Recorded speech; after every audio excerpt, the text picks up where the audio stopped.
Hello students, Ms. Slyman here with your notes on related rates. This first page is asking you to explore a little bit on your own, and so I encourage you to do that. I have created a spreadsheet in Google Drive completing this table, so if you want to complete it yourself, which I encourage you to do, and then go look at my completed version, so that's called 9.5 example 1. And it's in the folder, and it's a Google spreadsheet. You can go look at that and come up with an explanation clearly about how these three columns are related to each other. So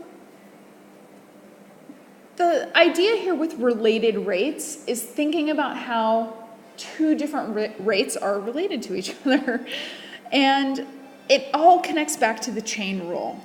So I'm not going to read this to you. Come read it and think about how the rates of length of side to area are connected to each other.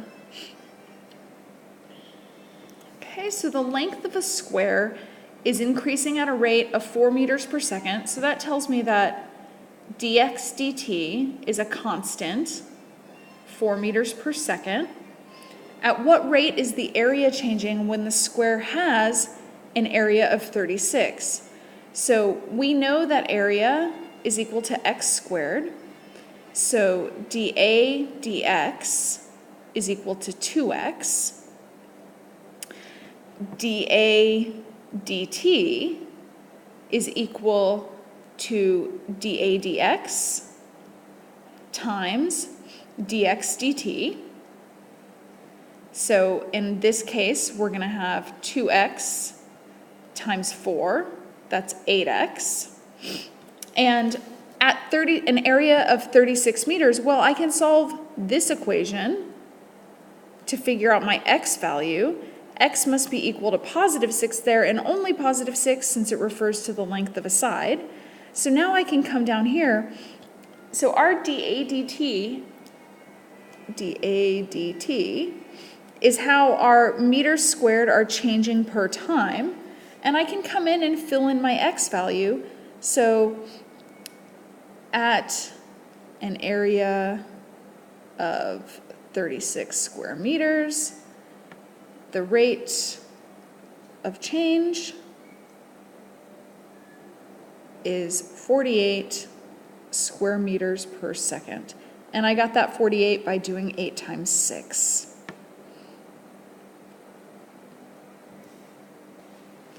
All right, now we've got a pebble dropped into a pool of water, producing a circular wave that travels outward at a constant speed. So it's like we're looking down at the pebble, and it comes in and makes a circle, and then the circles keep going out.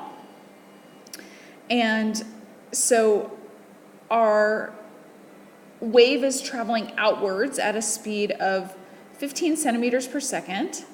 So dx dt is 15. At what rate is the area inside the wave increasing? So we're thinking about this area inside the circle. So we know area is equal to pi r squared.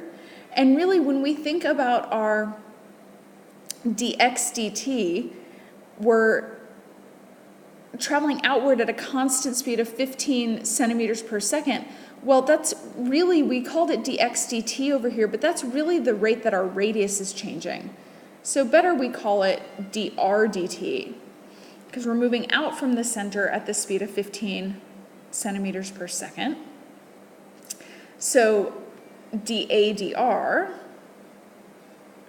is 2 pi r, and dA dt then is the product of 15 and 2 pi r, so that's 30 pi r. So then when our radius is 5 centimeters, that means that we can just plug in that 5 and get 150 pi centimeters squared per second. When the area is 400 pi, so area being 400 pi means that the original radius would have been 20. So B, A equals 400 pi. That means R was 20. So then the rate, dA dt, is 600 pi centimeters squared per second. And then after 4 seconds, well, after 4 seconds, because we know that our rate is the rate of the radius changing, we could think backwards from this. So our rate of radius changing is 15t. So if you think about that for a second, at time equals 0, my radius is 0, and then after 1 second, I've gone 15 centimeters. After 2 seconds, I've gone 30. After 3 seconds, 45. So I'm moving at a rate of 15t. So after 4 seconds, R is 15 times 4, so R is 60 after 4 seconds. So the rate that our radius is changing is then 15 times 30 is 450 pi centimeters squared per second. Oh, look, I gave myself more space. All right, the area of a square is increasing at a rate of 18 meters squared per second. So dA dt is 18 meters squared per second. At what rate is the length of its side changing when the square has this area? Okay. Well, we know already that originally area is x squared. That means dA dx is 2x. And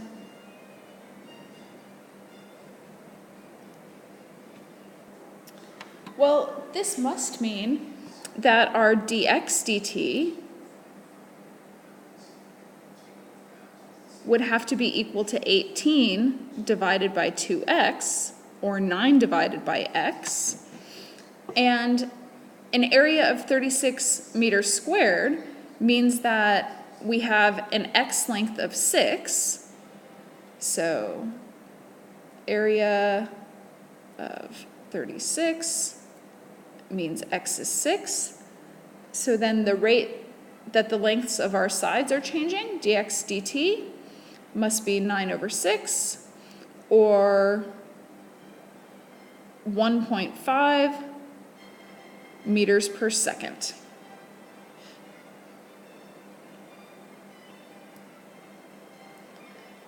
Okay, so think about what's happening here. What's happening to the height of the water if we pour water into a cylindrical tank?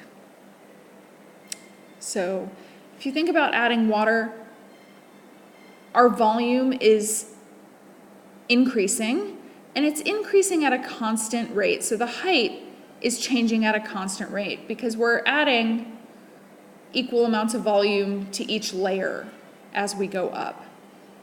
So the change in height, dH dt, is going to be constant. So water's flowing into a cylindrical tank at a rate of 10 meters per second cubed. The radius of the tank is 2 meters. How fast is the height of the tank rising when the height of the water is 1 meter versus 5 meters?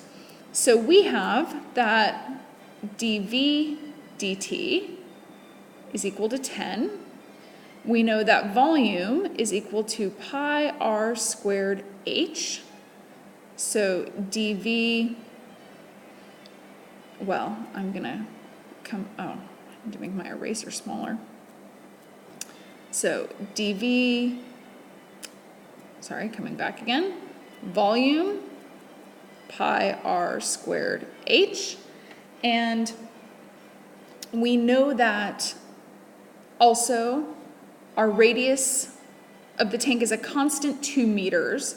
So I'm going to look for, right now I'm going to find dV dH, because we know that our radius is 4, so we've got 4 pi h. dV dH then is going to be 4 pi, And we know that dv dt is equal to dv dh times dh dt. And we can see that by plugging in what we know dv dt is 10, we know dv dh is 4 pi, and as we suspected, dh dt is a constant. So dh dt is equal to 10 divided by 4 pi, or 5 divided by 2 pi, and it's constant whether the water is at 1 meter or 5 meters. The rate that the height is changing is constant. Okay, so now we can contrast that with a conical tank.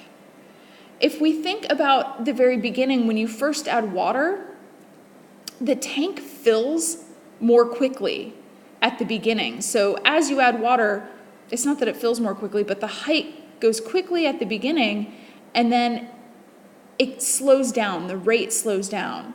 So dh dt is decreasing.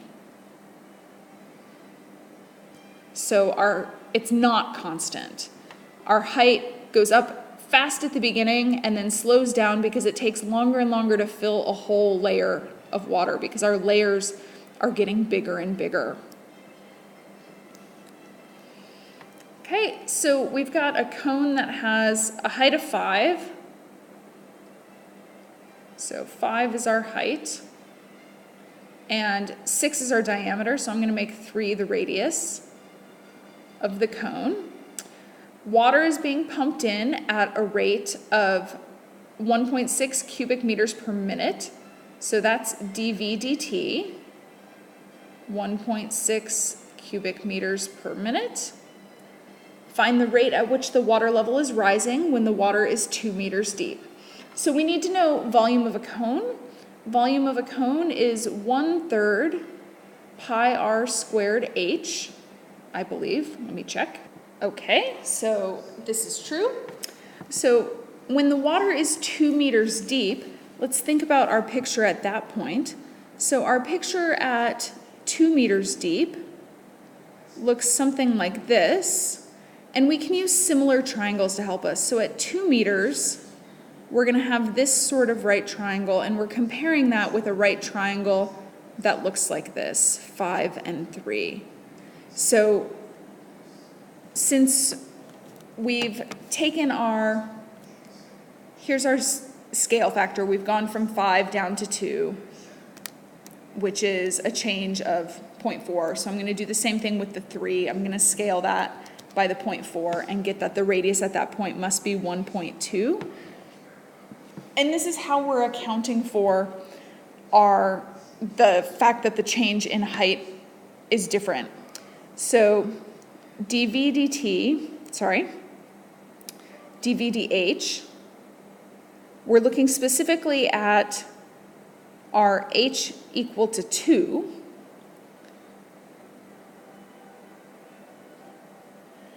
And we're looking at our r equal to 1.2.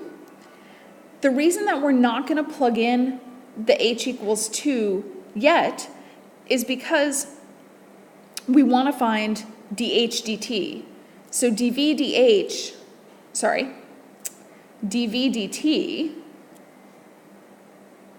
we want to write that in terms of dv dh times dh dt, because that's what we're looking for. We're looking for the rate at which the water level is rising. So we want dh dt, which means we want to take the derivative of this with respect to height. So rather than plugging in the 2 for the height, we're going to plug in the 1.2 for the radius. So at this specific point, then our volume is 1/3 of 1.2, which is 0.4. Oh, 1.2 squared, sorry. So that's 0.48. Pi r, sorry, not r squared. We plugged in the r squared, pi h. So dv dh at this specific point, dv dh is 0.48 pi. And so I can come back and plug in these numbers. So I've got 1.6 over here, 0.48 pi times dh dt. So now I can solve for my dh dt. We would have done the opposite. We would have plugged in the 2 and left our r if we were looking for the rate at which the radius is changing when the water is 2 meters deep. But since we're looking for dh dt, we need our derivative with respect to h, so we want to leave the h in there. Okay, a ladder 4 meters long rests against the vertical wall. The bottom of the ladder is sliding away at a rate of 3 meters per second. How quickly is the top of the ladder sliding down the wall when the bottom is 2 meters from the wall? All right, so let's think about our picture here. So we've got our ladder, and our ladder is 4 meters long, and it's resting against the vertical wall. And we've got this rate here. So if we call that x, then dx dt is changing at a rate of 0.3 meters per second. And so as our time goes on, then if we're looking for our height y, well, currently x squared plus y squared is equal to 4. And this is a great time for us to use our implicit differentiation in this case. So we want to know how quickly the top of the ladder is sliding down the wall. So we're looking for this change. We want how quickly sliding down the wall. We're looking for dy dt. And the bottom of the ladder is 2 meters from the wall. So if we look at our exact picture, then we've got our x value. Our ladder is 4 meters. This is 2. So over here, we're going to have 16 minus 4 root 12 as our y value. So now if I take my derivative to, sorry, I wanted to make that picture a bit clearer. So if we take our derivative, so 2 meters away from the wall, 4 meter long ladder, square root of 12 at our specific point. And now we take our derivative with respect to time. So 2x dx dt plus 2y dy dt equals 0. Now we can plug in our x and our y value and our dx dt because we know that. So 2 times 0.3 plus 2 times 12 is, of course, 2 root 3 dy dt equals 0. Well, dy dt then is going to be negative 0.3 divided by a square root of 3. And it's a negative rate, and that's going to be meters per second. It's a negative rate because our ladder is sliding down the wall. So that's why we've got our negative rate. All right, 2 planes taking off from the same airport at the same time, hopefully on different runways. One is going north, 200 kilometers per hour. One is going west, 150 kilometers per hour. Same altitude, how fast are they separating after 2 hours? We've got another Pythagorean theorem here. So our distance is going to be our x and y. If we do this is almost the exact same problem. So x squared plus y squared is equal to our distance. And how fast are they separating after 2 hours? Well, after 2 hours, we know that our x value, and I clearly should have labeled these differently as y and x if we match up our axes. So x down here, y up here. So after 2 hours, we know that our y value is going to be 400 and our x value is going to be, if we're thinking about going west, then we could call it negative 300. It doesn't actually matter because because we're squaring the distance. So if we take our derivative here, we've got 2x dx dt plus 2y dy dt equals 2d dd dt. And we can plug in everything we know. So 2, our x value is negative 300. The rate that the x is changing, well, that's the rate that it's flying. And we're flying at a speed of, if we defined our west to be negative, then flying west is also a negative value. And 2 times 400 times 200 equals 2d dt. And I don't have space for this. I also didn't figure out my total distance here, but looking at this, I have a Pythagorean triple. So this is going to be 500, 3, 4, 5. So this is going to be equal to 2 times 500 is 1,000. Let me just move it all over. All right, so 2, negative 300, negative 150, plus 2, 400, 200, equals 2, 500, and then dd dt. So we can calculate everything out. Clearly, all of this divides by 100, and it also all divides by 2, so I'm going to get rid of the 2 and 100 from all of these things. It also all divides by 5. So 5 goes into 150. That's going to be negative 30 times. 5 goes into 240 times. And so we've got this first one is 2 times 90.